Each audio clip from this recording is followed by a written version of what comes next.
नमस्कार विद्यार्थी मित्रांनो, अभ्यास मित्र परिवारामध्ये तुम्हा सर्वांचं स्वागत आहे. मित्रांनो, आज आपण 3 मार्च 2026 रोजीच्या चालू घडामोडींचा अभ्यास करणार आहोत. मित्रांनो, आपल्या ॲप्लिकेशनवर होळी स्पेशल ऑफर सुरू आहे. त्याचा सगळ्यांनी लाभ घ्यायला विसरायचं नाहीये. होळी नावाचं कुपन कोड टाकायचे आणि फी मध्ये डिस्काउंट मिळवायचे. आपलं फेब्रुवारी महिन्याचं मासिक आलेलं आहे. आपण 2026 मासिक जे आहे ते आणत आहोत. जानेवारीचं पण आपण मासिक काढलेलं आहे. फेब्रुवारी महिन्याचं पण मासिक आपण आणलेलं आहे. मित्रांनो, आपल्या नवीन बॅचेस ज्या तुम्हाला अभ्यास मित्राच्या ॲप्लिकेशनवर बघायला मिळतील. पहिला आजचा क्वेश्चन आहे, फेब्रुवारी 2026 मध्ये केंद्रीय मंत्री डॉक्टर जितेंद्र सिंह यांनी कोणत्या राज्यात भारताचे पहिले राज्य नवोन्मेषण अभियान सुरू केलं आहे? तर state innovation mission, Atal mission, तुम्ही ऐकलं असेल अटल इनोव्हेशन मिशन. तर त्याच्या धर्तीवर नवीन एक अभियान जे आहे, स्टेट इनोव्हेशन मिशन जे आहे ते सुरू केलेलं आहे त्रिपुराने. आपण जर बघितलं, नीती आयोगाने सुरू केलं होतं अटल इनोव्हेशन मिशन. त्याची सध्या 2.0 आवृत्ती चालू आहे. मग त्या अंतर्गत भारतातील पहिलं राज्य बनलेलं आहे इनोव्हेशन मिशन सुरू करणारं, आणि ते आहे त्रिपुरा. त्रिपुराची राजधानी अगरतळा येथे हे मिशन सुरू करण्यात आलेलं आहे. याचं उद्दिष्ट, या अभियानाचे प्राथमिक उद्दिष्ट आहे राज्यातील नवोन्मेषण म्हणजे इनोव्हेशन म्हणजे काहीतरी नवीन शोधणे आणि उद्योजकता परिसंस्था मजबूत करणे, जेणेकरून स्थानिक तरुणांना आणि स्टार्टअपना जागतिक स्तरावर संधी मिळू शकतील. मित्रांनो, भारतातील आता पहिल्या घडामोडी बघून घेऊया. भारतातील पहिल्या क्वांटम कम्प्युटिंग व्हॅलीची पायाभरणी जी आहे ती अमरावती आंध्र प्रदेशमध्ये करण्यात आलेली आहे. आणि भारतातील पहिलं क्वांटम कम्प्युटिंग गाव जे आहे, व्हिलेज जे आहे, तर ते सुद्धा आंध्र प्रदेशमध्ये तयार करण्यात आलेलं आहे. भारतातील कोणतं राज्य ज्येष्ठ नागरिकांसाठी समर्पित अर्थसंकल्प जाहीर करणारं पहिलं राज्य बनलेलं आहे? तर ज्येष्ठ नागरिकांसाठी अर्थसंकल्प जाहीर केलेला आहे केरळने. आणि भारतामध्ये रोलिंग अर्थसंकल्प स्वीकारणारं पहिलं राज्य बनलेलं आहे मध्य प्रदेश. त्यानंतर जर बघितलं, प्रगत ड्रोन विरोधी सुरक्षा प्रणाली तैनात करणारं भारतातील पहिलं बंदर बनलेलं आहे फिओ चिदंबरनार बंदर, तामिळनाडू. 100% विमा संरक्षण मिळवणारा भारतातील पहिला जिल्हा अलवर, राजस्थान. भारतातील पहिले समर्पित वन विद्यापीठ कुठे स्थापन केले जाणार आहे? तर गोरखपूर, उत्तर प्रदेश. भारतातील पहिला वन्यजीव संरक्षित महामार्ग राष्ट्रीय महामार्ग 45 आहे. भारतातील पहिले पॉवर म्युझियम पटना, बिहारमध्ये तयार केलं जात आहे. पंचवटी एक्सप्रेसमध्ये एटीएम बसवणारी पहिली बँक आहे बँक ऑफ महाराष्ट्र. भारतातील पहिली नाईट सफारी कुकरेल, लखनौमध्ये सुरू करण्यात आलेली आहे. स्वतंत्र भारतातील समान नागरी संहिता लागू करणारं पहिलं राज्य उत्तराखंड आहे. आणि भारतातील 24/7 ऑनलाईन न्यायालय जे आहे तर ते कोल्लम, केरळमध्ये सुरू झालेलं आहे. दुसरा प्रश्न, 28 फेब्रुवारी 2026 रोजी बोत्सवाना या देशातून विमानाने आणलेले 8 चित्ते भारतातील कोणत्या राष्ट्रीय उद्यानात सोडले जातील? तर बोत्सवानामधून आपण जे काही चित्ते भारतामध्ये आणलेले आहे ते कुनो नॅशनल पार्क, कुनो राष्ट्रीय उद्यान मध्य प्रदेशमध्ये सोडले जाणार आहे, ज्यामध्ये 6 मादी आणि 2 नरांचा समावेश आहे. हे बिबटे बोत्सवानाचे अध्यक्ष डुमो गिडियन बोको यांनी भारताचे राष्ट्रपती द्रौपदी मुर्मू यांना भेट दिली आहे. आपण जर बघितलं तर त्यांना सध्या 1 महिन्यासाठी क्वारंटाईन केलं जाईल. म्हणजे बोत्सवानामध्ये जशी कंडिशन होती तशी कंडिशन निर्माण केली जाईल आणि हळूहळू त्यांना भारताच्या कंडिशनमध्ये ठेवलं जाणार, म्हणजे भारताच्या कंडिशनसाठी तयार केलं जाणार आहे. तिसरा प्रश्न, मोस्ट इम्पॉर्टंट, भारतातील पहिली नेट झिरो पंचायत म्हणून कोणाला मान्यता मिळाली आहे? तर नेट झिरो कार्बन एमिशनचं लक्ष्य काय आपलं, आपल्या देशाचं 2070. आता नेट झिरो कार्बन नेमकं कशाला म्हटलं? आता तर बघा, औद्योगिकरणापूर्वी वातावरणामध्ये जेवढा कार्बन डायऑक्साईड होता तर तेवढाच कार्बन डायऑक्साईड ठेवणं याला म्हटलं आता नेट झिरो कार्बन एमिशन किंवा नेट झिरो कार्बनचं टार्गेट. आपण काय केलेलं आहे, आपण ऍडिशनल कार्बन डायऑक्साईड आपण जर बघितलं तर आपल्यामुळे वातावरणामध्ये मिक्स होतोय, कारखान्यांमधून, गाडीच्या धुरांमधून, वेगवेगळ्या ठिकाणावरून आपण ज्या गोष्टी जाळतो त्यामधून. आपण जर बघितलं तर आता नेट झिरो कार्बन एमिशन म्हणजे काय, आपण काही वातावरणामध्ये कार्बन डायऑक्साईड सोडायचं. मग याच्यावर उपाय काय आहे? तर सोलार एनर्जी. त्याचबरोबर जर बघितलं तर वेगवेगळ्या आपण जर बघितलं अपारंपरिक साधनाने ऊर्जा तयार करायची, त्याच्यावर गाड्या चालतील, त्याच्यावर सगळ्या गोष्टी चालतील. मग हे नेट झिरो कार्बन एमिशनचं आपलं लक्ष आहे 2070. ते एका आपण जर बघितलं पंचायतीने पूर्ण केलेलं आहे, बेला महाराष्ट्र. तर हे नाव लक्षात ठेवा, बेला महाराष्ट्र ही नेट झिरो कार्बन एमिशन करणारी किंवा तिचं टार्गेट अचीव करणारी पहिली भारतातील पंचायत ठरलेली आहे.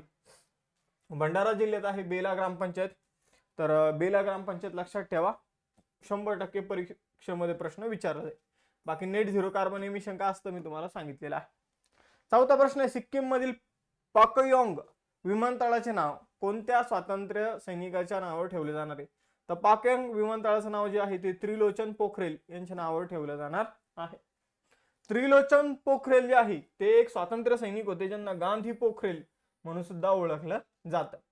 तर आपण जर बघितलं, सिक्कीमचे मुख्यमंत्री प्रेमसिंग तामांग यांनी हा निर्णय घेतलेला आहे. पाकयॉंग नावाचं जे काही विमानतळ आहे त्याचं नाव आता इथून पुढे त्रिलोचन पोखरेल असं असेल. सिक्कीम मधील हे जे विमानतळ आहे 100वे कार्यरत विमानतळ आहे भारताचं. पाचवा प्रश्न, हा प्रश्न तुम्हाला परीक्षेमध्ये येऊ शकतो. राष्ट्रीय विज्ञान दिन 2026 कधी सेलिब्रेट करण्यात आला? तर 28 फेब्रुवारीला दरवर्षी राष्ट्रीय विज्ञान दिन सेलिब्रेट केला जातो. 28 फेब्रुवारीलाच का? तर 1928 मध्ये काय झालं होतं, तर CV रमन यांनी या दिवशी रमन इफेक्ट शोधून काढला होता. आपण जर बघितलं तर जो पारदर्शक पदार्थातून प्रकाश कसा विखुरतो हे स्पष्ट करतो, या शोधासाठी त्यांना 1930 मध्ये नोबेल पारितोषिक देण्यात आले होते. थीम आहे वुमन इन सायन्स कॅटलायझिंग विकसित भारत. तर हे सुद्धा लक्षात ठेवा, थीम विचारली जाऊ शकते. तुम्हाला माहिती आहे आता आजकाल थीमवर पण स्टेटमेंट आपल्याला फॉर्म व्हायला लागलेले करंट अफेअर्सच्या प्रश्नांमध्ये. सहावा प्रश्न आहे, खेलो इंडिया हिवाळी खेळ, खेलो इंडिया विंटर गेम्स मध्ये कोणत्या संघाने सलग तिसऱ्यांदा पदक तालिकेमध्ये अव्वल स्थान पटकावलेलं आहे? तर खेलो इंडिया विंटर गेम्स जे आहे ते जिंकलेले आहे भारतीय लष्कराने आणि सलग तिसऱ्यांदा जिंकलेले, एकदा दोनदा नाही, सलग तिसऱ्यांदा जिंकलेलं आहे. याचं आयोजन जम्मू काश्मीर मधील गुलमर्ग या ठिकाणी करण्यात आलं होतं. आपण जर बघितलं तर याची 6वी आवृत्ती आहे, सैन्याने सलग तिसऱ्यांदा जिंकलेली आहे. शुभंकर होता शान हिमबिबट्या, तर हिमबिबट्या शुभंकर राहिलेला आहे. बघा खेलो इंडिया विंटर गेम्स जे आहे तर त्याची पदक तालिका बघा, भारतीय सैन्याने 9 सुवर्ण पदक, 6 रौप्य पदक आणि 8 कांस्य पदकासह 23 पदकं जिंकली. हिमाचल प्रदेशने 6 सुवर्ण, 7 रौप्य आणि 1 कांस्य पदकासह 14 पदकं जिंकले आणि हरियाणाने 4 सुवर्ण, 1 रौप्य आणि 2 कांस्य पदकासह 7 पदकं जिंकलेली आहे. तर अनुक्रमे पहिले, दुसरे, तिसरे विजेते तुम्ही बघू शकता. मित्रांनो, आपण होळी स्पेशल ऑफर ठेवलेली आहे. होळी नावाचा कुपन कोड आहे, 25% ऑफ. या ऑफरचा फायदा घ्यायला विसरू नका. अगदी तुम्ही जे काही आपलं मासिक आलेलं आहे तर त्यावर सुद्धा या ऑफरचा फायदा घेऊ शकता. आपला अभ्यास मित्राच्या ऍपमध्ये तुम्हाला मासिक वगैरे सगळ्या गोष्टी मिळेल. टेलिग्राम, इंस्टाचं पेज जे आहे त्यावर नोटिफिकेशन मिळत जातील लेक्चरचे. सातवा प्रश्न आहे, फेब्रुवारी 2026 मध्ये आपल्या पदावरून राजीनामा देणाऱ्या वर्ल्ड इकॉनॉमिक फोरमच्या अध्यक्ष आणि सीईओचं नाव काय आहे? तर वर्ल्ड इकॉनॉमिक फोरमच्या अध्यक्ष आणि सीईओ बोर्गे ब्रेंडे यांनी आपल्या पदाचा राजीनामा दिला, कारण यांचं नाव जे आहे ते एप्स्टीन फाईलमध्ये आलेले आहे. मग एप्स्टीन फाईलमध्ये ज्यांचं नाव येतं ते लोक काय करत आहे आजकाल? राजीनामा देत आहे, कारण एप्स्टीनने एकदम भयंकर लेवलचे कांड केले होते. मग आपण जर बघितलं तर तो एवढा डेंजर माणूस होता, त्याच्या गोष्टी आपण सांगू पण नाही शकत मी तुम्हाला की अशा गोष्टी केल्या होत्या त्यांनी. मग त्याच्यामध्ये यांचे नाव येत आहे आणि ज्यांना लाज वाटते की आपण हे चुकीचं केलं होतं, ठीक आहे, त्याच्यासोबत राहिलो होतो, त्याच्यासोबत आपण म्हणजे ज्या काही गोष्टी केल्या असतील तर ते लोक स्वतःहूनच काय करत आहे? राजीनामा देत आहे. तर आपण जर बघितलं तर बोर्गे ब्रेंडे हे 2017 पासून वर्ल्ड इकॉनॉमिक फोरमचे काय होते? वर्ल्ड इकॉनॉमिक फोरमचे अध्यक्ष होते. आपण जर बघितलं तर त्यांच्या राजीनाम्याचं मुख्य कारण काय होतं? एप्स्टीन फाईलमध्ये त्यांचं नाव आलेलं होतं. त्यांच्या राजीनाम्यानंतर तात्पुरता अध्यक्ष बनलेले आहे ओलियस झ्विंगली. तर हे नाव लक्षात ठेवा, ओलियस झ्विंगली. पुढे जाऊया. वर्ल्ड इकॉनॉमिक फोरम जे आहे तर ही सार्वजनिक खासगी भागीदारीवर स्थापित एक आंतरराष्ट्रीय संस्था आहे. वर्ल्ड इकॉनॉमिक फोरम खूप फेमस संस्था आहे मित्रांनो. 24 जानेवारी 1971 ला तिची स्थापना झालेली आहे. कोलोनी जिनिव्हा स्वित्झर्लंडमध्ये मुख्यालय आहे. अलीकडे आपल्या महाराष्ट्रातील तसेच देशातील प्रमुख व्यक्ती जे आहे ते वर्ल्ड इकॉनॉमिक फोरमच्या बैठकीसाठी गेले होते. ती सुद्धा आपण घडामोडी कव्हर केलेल्या आहे. त्या सुद्धा जागतिक आर्थिक मंचाचा अहवाल वर्ल्ड इकॉनॉमिक फोरम मार्फत, जागतिक लिंगभेद अहवाल, जागतिक जोखीम अहवाल, जागतिक स्पर्धात्मकता अहवाल दिला जातो. बघा, आठवा प्रश्न आहे, कोणत्या राज्य सरकारने फेब्रुवारी 2026 अर्थसंकल्पात मुलींसाठी राणी दुर्गावती योजना सुरू करण्याची घोषणा केली आहे? तर मुलींसाठी राणी दुर्गावती योजना जी आहे ती छत्तीसगड सरकारने सुरू करण्याचा निर्णय इथं घेतलेला आहे. छत्तीसगडचे अर्थमंत्री OP चौधरी यांनी छत्तीसगडचा अर्थसंकल्प सादर केला आणि या अर्थसंकल्पामध्ये त्यांनी महिलांसाठी राणी दुर्गावती योजनेचाही समावेश केलेला आहे. या अंतर्गत मुलींचं वय 18 वर्ष पूर्ण झाल्यानंतर त्यांना 1.5 लाख रुपयाची आर्थिक मदत दिली जाणार आहे. 9वा प्रश्न आहे, भारतीय हवाई दलाचा सर्वात मोठा हवाई सराव वायू शक्ती 2026 कुठे आयोजित करण्यात आला? तर वायू शक्ती नावाचा जो काही युद्ध सराव आहे हा जैसलमेर राजस्थानमध्ये पोखरण रेंज जी आहे त्या ठिकाणी आयोजित करण्यात आलेला आहे. तर 1-2 दिवसापासून कंटिन्यू युद्ध सराव सुरू आहे. काय युद्ध सराव सुरू आहे? एकीकडे इराण आणि अमेरिकेचं युद्ध सुरू आहे, तर दुसरीकडे पाकिस्तान आणि अफगाणिस्तानचं युद्ध सुरू आहे आणि आपल्याला आपल्या शेजाऱ्यांना दाखवून द्यायचं आहे की आम्ही पण रेडी आहोत. म्हणजे तुम्ही सलग देश बघा, भारताच्या शेजारी पाकिस्तान युद्धामध्ये, पाकिस्तानच्या शेजारी अफगाणिस्तान युद्धामध्ये, अफगाणिस्तान आपला पण शेजारी आहे, त्यानंतर अफगाणिस्तानच्या शेजारी इराण युद्धामध्ये आणि इराण त्याच्या आजूबाजूचे इतर देश आहे तर त्यांच्यावर मिसाईल फायर करतोय. म्हणजे आपण जर बघितलं तर कंटिन्यू युद्ध सुरू आहे, म्हणून आपण कंटिन्यू युद्ध सराव जे आहे ते आपले सुरूच आहे. मग त्यामध्ये आपले सगळे विमानं वगैरे त्यांनी सहभाग घेतलेला आहे. आपण जर बघितलं प्रचंड आणि ध्रुव हे जे काही स्वदेशी हेलिकॉप्टर आहे तर त्यांनी सुद्धा सहभाग नोंदवलेला आहे. पंतप्रधान नरेंद्र मोदी यांनी कोणत्या शहरातून देशव्यापी HPV लसीकरण मोहीम सुरू केलेली आहे? तर आपण जर बघितलं तर HPV लसीकरण जे आहे ती अजमेर राजस्थान मधून सुरू झालेली आहे. जो काही गर्भाशयाचा कर्करोग असतो, गर्भाशयाच्या ग्रीवेचा कर्करोग असतो, त्याला रोखण्यासाठी हे लसीकरण सुरू करण्यात आलेलं आहे. या अंतर्गत गार्डासिल 4 नावाची आपण जर बघितलं तर क्वाड्री व्हेलेट लसीचा एक डोस दिला जात आहे. हे लसीकरण प्रामुख्याने 14 वर्ष वयोगटातील किशोरवयीन मुलींसाठी सुरू करण्यात आलेलं आहे. आपण जर बघितलं तर हा एक कर्करोगाचा प्रकार आहे जो 16 ते 18 ठीक आहे. तर जो गर्भाशयाच्या ग्रीवेच्या कर्करोगास कारणीभूत असलेले HPV प्रकार 16 आणि 18 पासून संरक्षण देतो. म्हणजे ही जी काही गार्डासिल नावाची लस आहे, वॅक्सिन आहे, तर तो कर्करोग होणारा जो काही आपण जर बघितलं HPV16 आणि HPV18 हा जो काही कारणीभूत असलेला घटक आहे तर त्याच्यापासून संरक्षण देतो.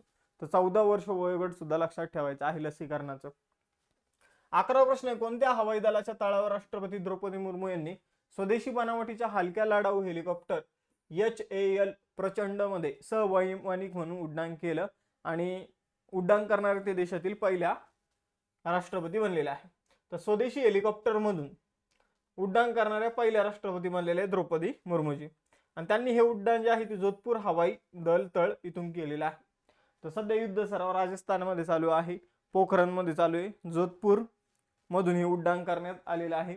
आपण जर बघितलं वायू शक्ती युद्ध सरावादरम्यानच इथं काय करण्यात आलेलं आहे, तर आपण जर बघितलं राष्ट्रपतींनी हा प्रवास जो आहे तो केलेला आहे वायू शक्ती 2026 दरम्यानच.